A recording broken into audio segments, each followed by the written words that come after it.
Messieurs les élus, Mesdames, Messieurs, c'est avec beaucoup d'émotion que je me présente près de vous aujourd'hui.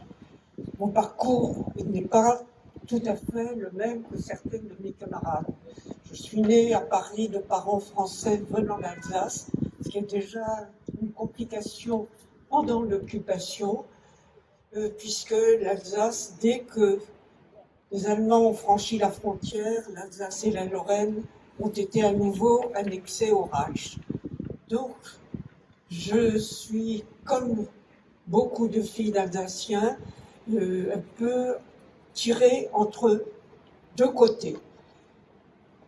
Toute jeune, je suis rentrée aux éclaireuses israélites de France, d'abord les petites ailes, puis les éclaireuses. Et mon adolescence, ça a été toujours faire toujours sa BA. Les années ont passé, nous avons quitté Paris pour venir habiter à Noisy-le-Sec. C'est à Noisy-le-Sec où j'ai vécu 75 ans que tous les événements qui sont arrivés se sont produits. J'étais à l'école, comme tout le monde, à Noisy, et dès que les Allemands ont envahi la France, le premier statut des Juifs a été établi. Papa est monté au commissariat pour nous déclarer, nous étions français, mais, point d'interrogation, alsaciens également. De quel côté on allait se passer? Donc, Noisy-le-Sec, c'est la déclaration des Juifs. Quelque temps après, le deuxième décret et le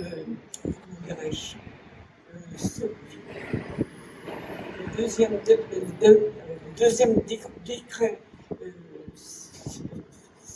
s'établit, et là, nous aurons tout ce que vous ne pouvez pas imaginer subir.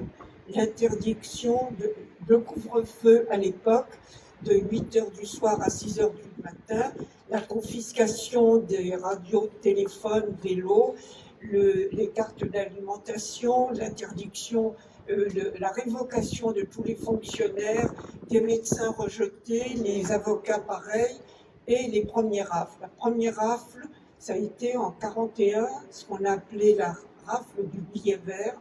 Ce sont tous les juifs polonais qui n'ont pas été arrêtés, ils ont été convoqués à la mairie avec ou l'épouse ou un enfant, et là on a vérifié leurs papiers et le grand-père est resté arrêté, et l'enfant a dû rentrer à la maison, chercher du ravitaillement et une couverture, et les hommes ont tous été transférés à Pithiviers, Baume-la-Rolande. Donc c'est un autre camp, et Drancy également pour les célibataires ou les couples sans enfants. Lors de la grande rafle de juillet 1942, nous étions toujours à Noisy, tout se passait normalement. Mon plus jeune frère scolarisé chez les garçons, moi chez les filles, mon frère aîné resté au lycée à Paris. Et là, nous n'avons vraiment pas été concernés. Le lundi matin, mon frère m'a ramené au local, chez les éclaireuses et les éclaireurs, et nous avons eu comme mission un chef et une cheftaine, ou une adolescente, puisque j'étais la plus jeune du groupe, aller voir dans le 11e arrondissement, où le quartier a été l'un des plus endroits pour la police, pour les familles juives à arrêter, et certains agents n'ont pas embarqué les enfants quand ils avaient une carte d'identité française, mais simplement les parents et les enfants. Et on a retrouvé beaucoup d'enfants seuls dans les cages d'escalier et sans manger, sans chercher où on pouvait les dépanner. Et ce sont nous les premiers qui avons eu ce travail d'histoire, à les récupérer dans chaque maison de la fameuse rue de la Roquette, avec toutes les rues perpendiculaires qui s'y raccrochent, de marquer le nombre d'enfants à récupérer. Ce sont nos cheftaines assistantes sociales qui les ont récupérés en premier, et ce sont aussi tous les éclaireurs ou les éclaireuses les chefs qui se sont occupés pour les planquer. Il a fallu on les a récupérés, nourris, on les a montés à l'orphelinat Rue Lamarck en premier, et tous ces enfants qui étaient en grand danger, de les planquer.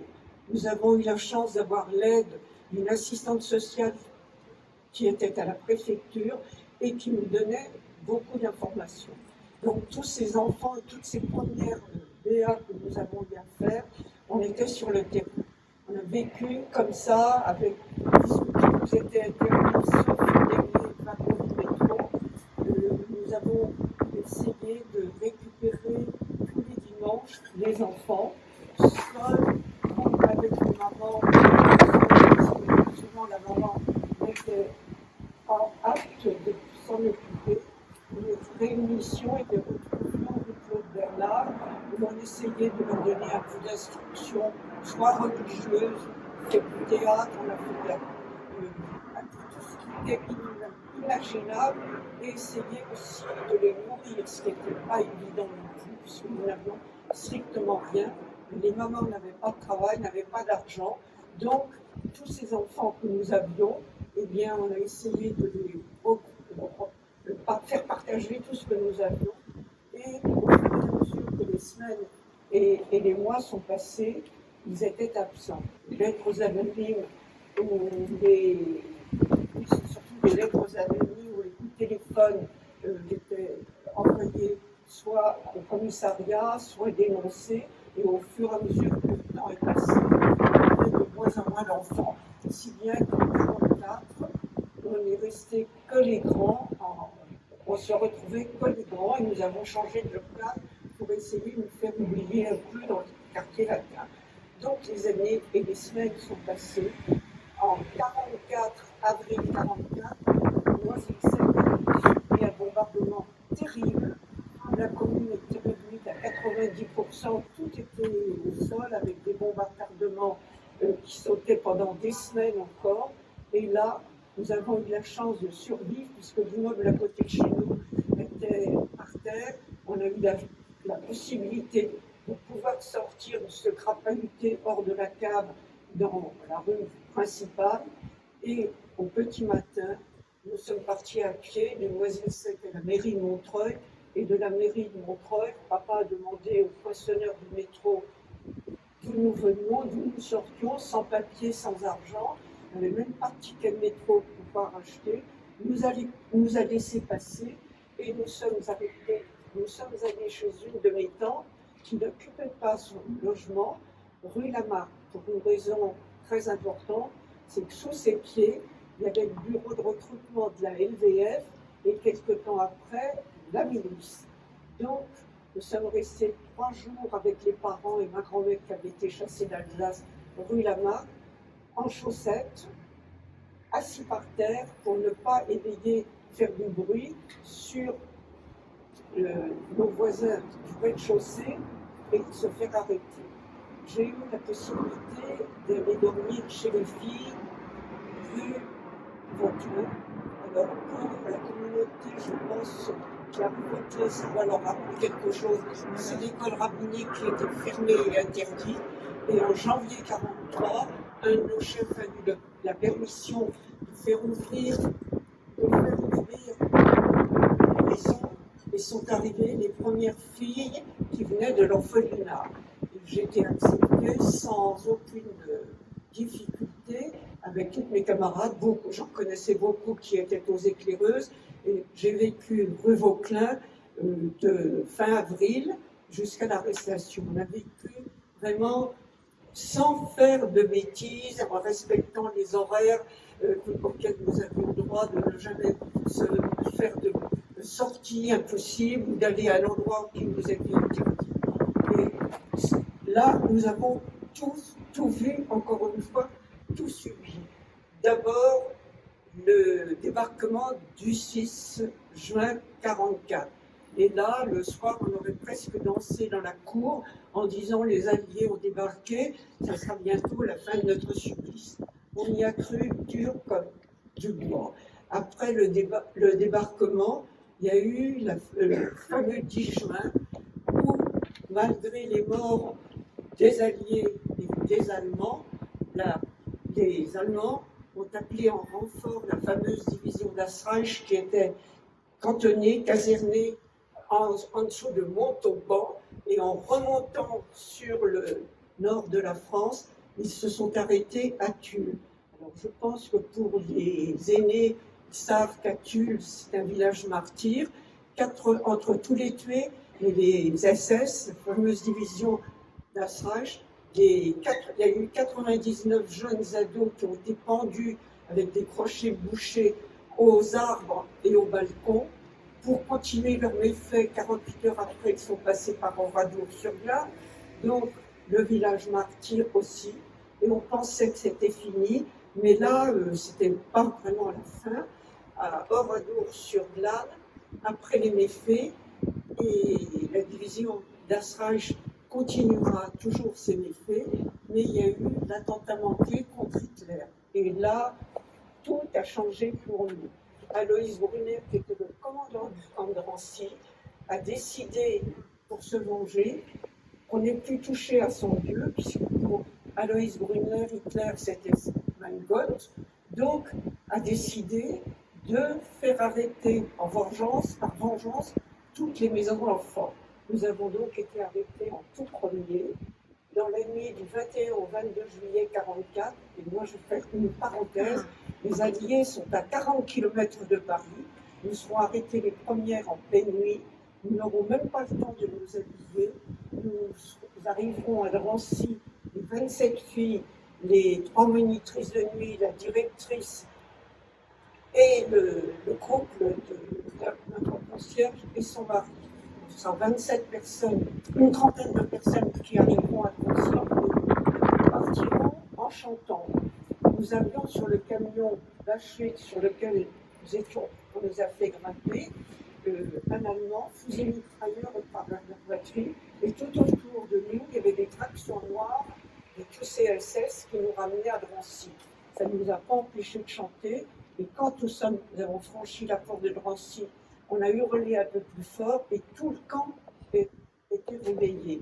Ils avaient interdiction de descendre dans la cour, c'est sur la terrasse du Drancy que tout le monde était réuni en criant, si bien pour nous faire taire, on nous a fait monter dans un bâtiment dans lequel on ne voulait même pas s'asseoir sur les paillasses, tellement ils étaient répugnants.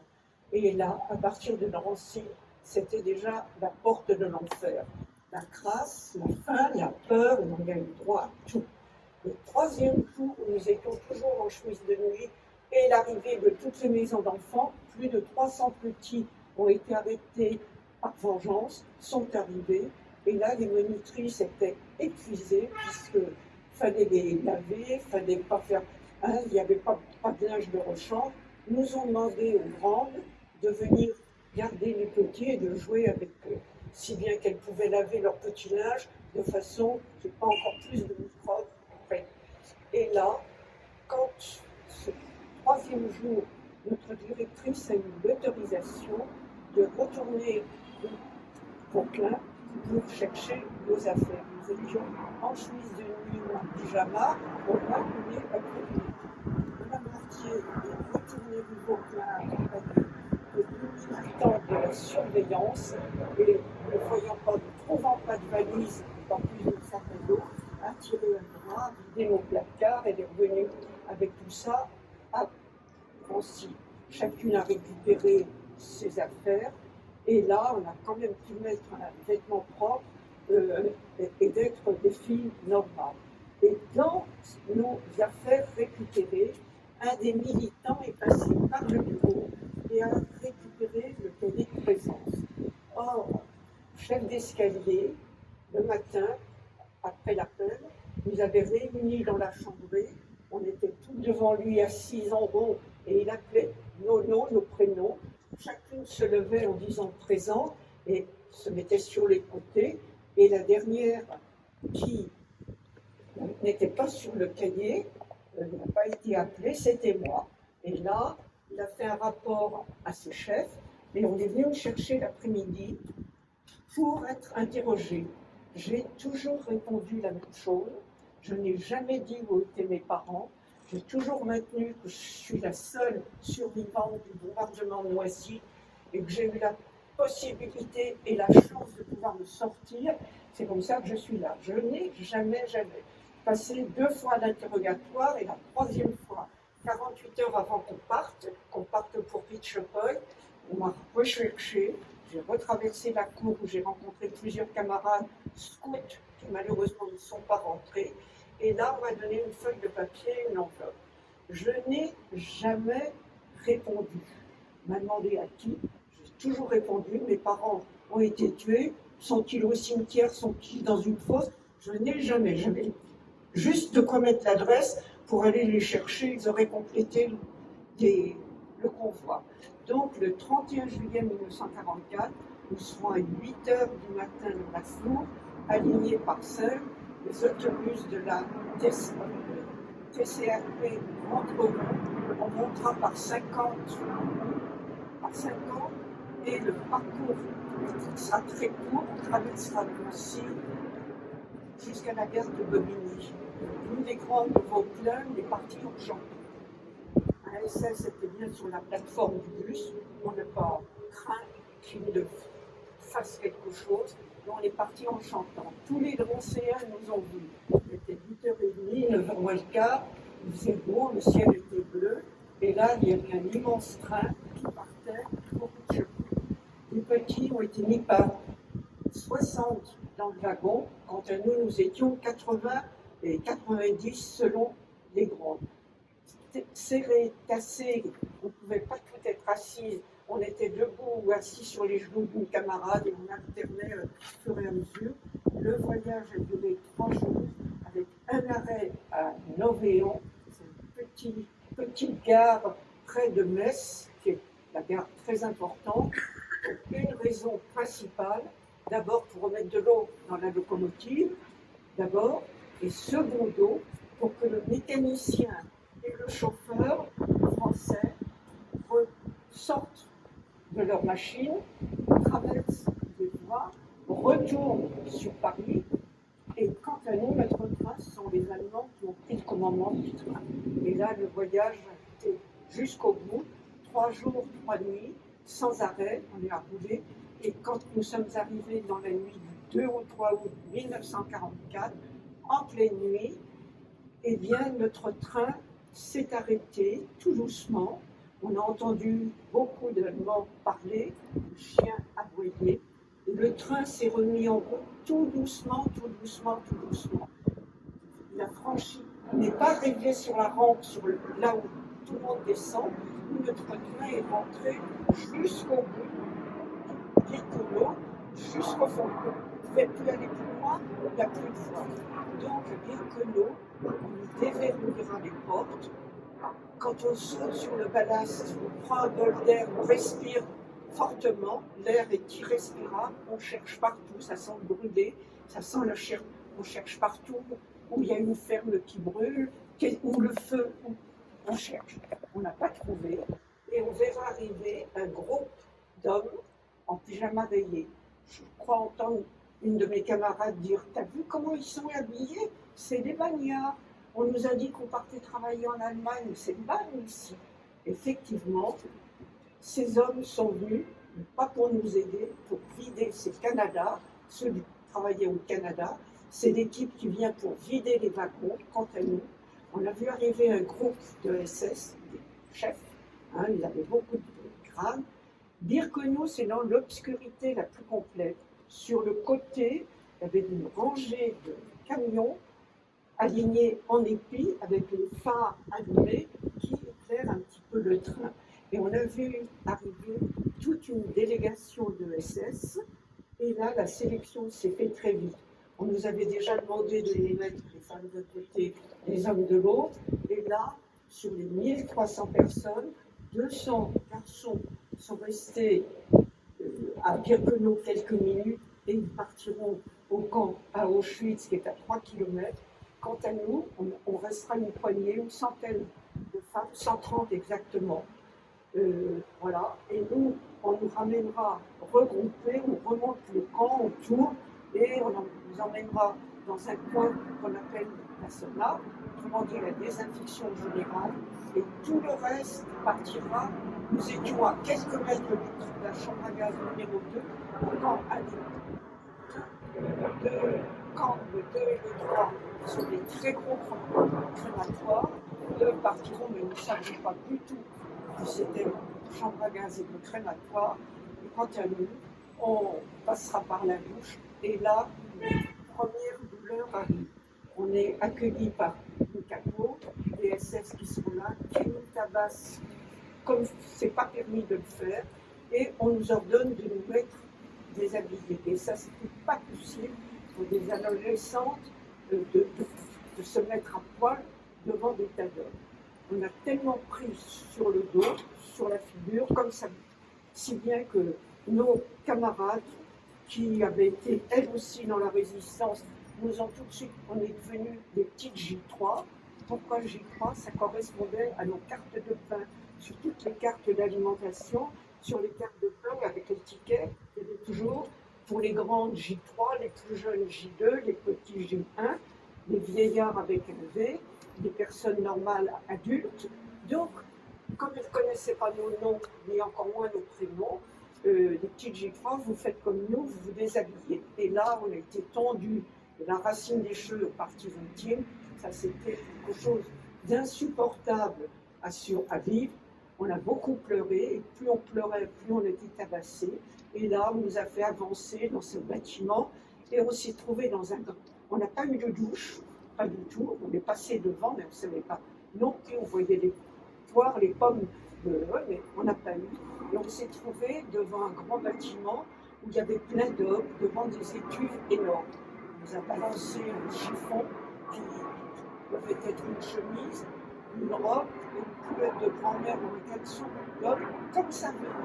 Et sur l'autre machine, des semelles de bois, petit pied, grand pied, c'était pas la paix, c'était toujours par l'unité. Donc c'était des moments très difficiles, et on nous a amenés dans une baraque où la nuit a été très très courte.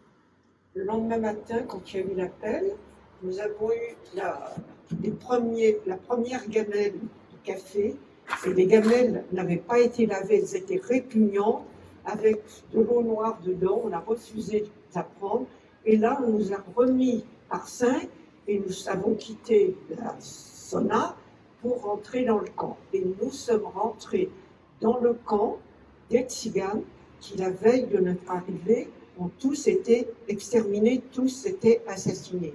Donc on était dans le camp des Tziganes, les 3 mois où nous sommes restés à Birkenau, puisque nous sommes restés en quarantaine. On n'est pas partis travailler, on faisait quelques corvées de briques, on allait chercher des briques quelque part dans la nature, on ramenait notre poignée de briques, on rentrait, et pendant 3 mois, c'est tout ce que nous avions fait en quarantaine. Et c'est là que les camarades ont posé à la capot où elle retrouverait le lendemain matin, maman ou le petit frère, ou papa, etc. Et la capot nous a montré la cheminée en disant « elles sont parties, ils sont partis par là, mais vous aussi vous sortirez par là ». Donc on savait qu'à Birkenau, on n'était que de passage et qu'aucune de nous ne reviendra. Ce n'est pas tout à fait produit pareil, les Allemands prenaient de plus en plus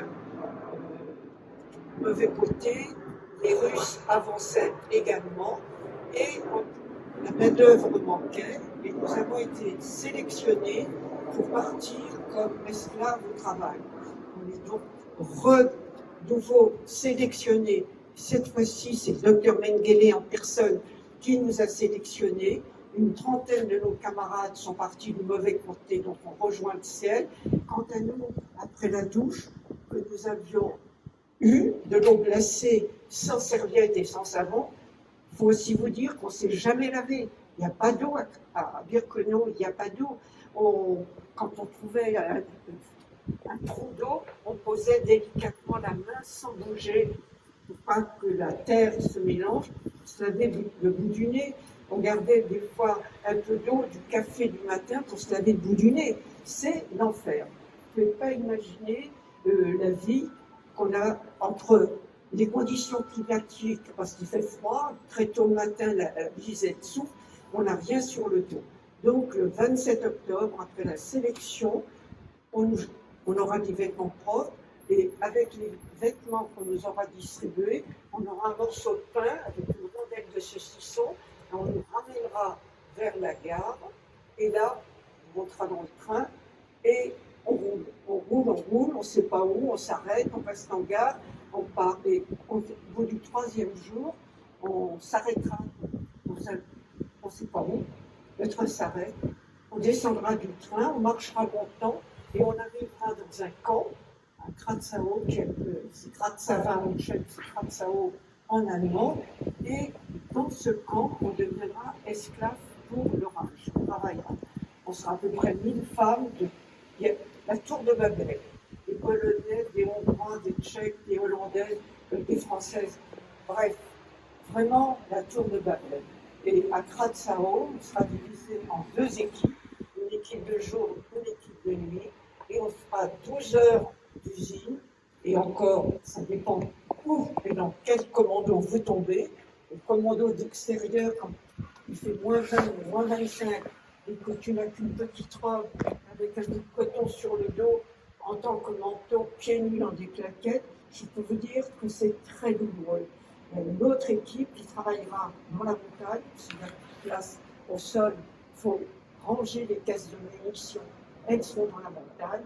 Il y a le 3e commando qui travaillera à la peinture, et là, moi j'ai une petite fille, mes camarades de Vaucluse qui auront la chance de rentrer à la couture, elles sont assises, elles sont dans une baraque fermée, et c'est tellement toxique qu'on leur distribue une fois par semaine un gobelet de lait. Elles ont tellement peur que le lait soit empoisonné que pendant que le capot il a le dos tourné, elles versent le lait dans le seau de peinture. Quant à nous, je n'ai pas choisi non plus. J'aurai la chance de travailler dans un atelier, un immense atelier sur un tour énorme. Je deviendrai tourneuse, un pied à coulisse dans la main, mais toutes les conditions, on était vraiment essayer de garder cette place. Et là, par rapport aux camarades qui travaillaient à l'extérieur, on est dans cette grande pièce pour travailler, des pièces de fusils et de pistolets, et plus tard des grandes cuillères pour les V1, V2. On est au sec, même s'il n'y a pas de chauffage, toutes les machines électriques dégagent un peu de chaleur. Donc on remercie le ciel d'être un tout petit peu protégé. Et ça, j'ai eu cette chance de rentrer. Et en plus, nous pointions. Moi, je me pose toujours la question, à quoi pouvait servir que nous pointions le matin et quand on sortait le soir, 12 heures. Je n'ai pas encore compris 70 ans après. Donc c'était un peu ma survie. Et nous avons vécu à Kratzau jusqu'au 9 mai 1945, puisque le 7, nous ne sommes pas partis travailler. Mes camarades qui rentraient de nuit ne sont pas montés se coucher. Un appel général dans la cour. Quelques mois qu'après, nous verrons le directeur de l'usine venir. Le chauffeur nous ouvrira la porte, la 2e porte, et il aura des mots très gentils et très complaisants en nous disant la guerre va bientôt se terminer et je formule des vœux que vous puissiez toutes rentrer dans vos pays respectifs. Il est reparti, et là, les SS ont disparu, et là, le pire nous est passé par la tête. On devait être assassinés, qu'ils allaient mettre le feu, et que nous, comme à Oradour, qu'on allait mourir brûlés, pas du tout. Les SS ont disparu, on ne sait pas comment ils ont fait, par où ils sont passés. Ils ont miné le camp. Ce sont les partisans tchèques qui sont arrivés, qui ont déminé. Et le 9 l'après-midi, je dis bien le 9, par rapport, si ma mémoire est bonne, tous les ans le 8, c'est fête nationale. Et comme la paix a été signée que le 9 à Berlin, c'est le 9 que nous avons été libérés. Et là, toi et le ciel se donnera, personne ne viendra à notre secours, les portes sont ouvertes, les filles sortent, c'est une envolée d'oiseaux dans toute la Tchécoslovaquie, dans tout Kratzau, chez nous. Personne ne vient, on ne parle pas la langue, on n'a pas d'argent. Comment on fait pour rentrer? Et là, ça a été aussi quelque chose d'important. J'ai emmené une de mes camarades, ancienne éclaireuse, avec moi. Nous sommes sortis du camp et avec les 3 mots d'allemand et nos mains, on a rencontré Damagé, tchèque, on ne se comprenait pas, mais bon, et on a demandé où était le bourgmestre. Alors, on a fini par bien comprendre, et ce monsieur a été très gentil, mais il n'avait rien à nous donner, rien. Eux aussi sortaient de la misère allemande, nazie, plus exactement. Voilà. Et il m'a fait un papier que j'ai toujours, que j'ai photocopié pour donner à mes camarades. Il nous a demandé nom, prénom, numéro de tatouage, puisqu'on n'a plus de nom, on écrit numéro. Et avec ce papier, c'est une seule pièce d'identité que tout le monde devait nous aider, et il nous aider pour pouvoir rentrer dans notre pays. Voilà. Donc, fort de ce papier, nous sommes partis le lendemain matin dans la ville. On est monté sur un camion russe qui nous a déposés à Prague. Et à Prague, une fois de plus, aucune aide, ni Croix-Rouge, ni les Américains, ni les Russes. Aide-toi et le ciel t'aidera. On a beaucoup, beaucoup pleuré. On a aussi beaucoup, beaucoup marché. On n'avait rien à manger. Alors, les pissenlits, je connais. Les fleurs de trèfle, je sais aussi. Les fleurs de trèfle, les camarades disaient, s'il faut en prendre, c'est sucré, ça va nous donner des forces. On a fait des kilomètres et des kilomètres de la Tchécoslovaquie jusqu'à quelque part en Tchécoslovaquie, près de la frontière. Et là, quand on est arrivé, on a pu avoir un train avec des... On a quitté la zone russe pour aller dans la zone américaine. On n'a pas été non plus aidé de ce côté-là. Et là, on a pu monter dans un train qui nous a rapprochés de Francfort. C'est à Francfort qu'on a eu de l'aide, premières aides. Notre camarade était mourante, elle avait pris une casse de munition sur le point de la tête, ça s'était infecté, elle faisait une septicémie. Et moi, j'ai supplié le médecin, l'officier avec son képi rouge et l'autre officier qui avait un képi violet. J'ai appelé, il était au bout du quai, il est venu, et ils sont venus. Alors là, je me pose encore la question aujourd'hui, comment a-t-il fait? Sont arrivés, il n'y avait pas de portable à l'époque, et sont arrivés 2 infirmiers, ils ont soulevé notre camarade qui devait peser à peine 30 kilos, et l'ont déposé à l'hôpital militaire. Et nous, notre train est reparti, et nous avons roulé jusqu'à Longuillon, nous avons retrouvé le ciel bleu de France, on a retrouvé à Longuillon, où là, l'accueil de la Croix-Rouge et du médecin qui était présent sur le quai n'a pas été chaleureux du tout, du tout, du tout. Il était sale, la dame de la Croix-Rouge ne s'approchait pas de nous, elle disait que nous étions tuberculeuses, elle ne pouvait pas le savoir, on n'a pas de prise de sang, on n'a pas de radio, bref, on ne s'est pas très bien passé. Et à Longuillon, je ne sais pas, peut-être 3/4 d'heure, 1 heure après, on était toujours sur le quai, pas à l'abri, pas le... Nous qui rêvions d'un bain chaud, d'une douche et d'une tasse de café, de dire encore aujourd'hui, je la regrette. Donc nous voilà donc à Longuillon, et on entendra tambour, des musiques, tam-tam, des chants, et rentre à la gare, en gare de Longuillon, un train de prisonniers de guerre qui rentre à Paris. La fête, c'était nous, l'officier qui est descendu, a demandé qui nous étions, et la dame de la Croix-Rouge a tout fait pour qu'ils ne nous embarquent pas. L'officier a dit, nous, on les ramène à Paris, il n'y a pas de problème. Même si nos hommes sont fatigués, il faut se pousser, et nous avons chacune la banquette pour se reposer. On faisait à peine 30 kilos, on faisait plutôt peur qu'un accueil chaleureux. C'est comme ça que nous sommes arrivés vers le 10 mai, le 10 juin, pardon, à Paris, à l'hôtel, à la gare de l'Est.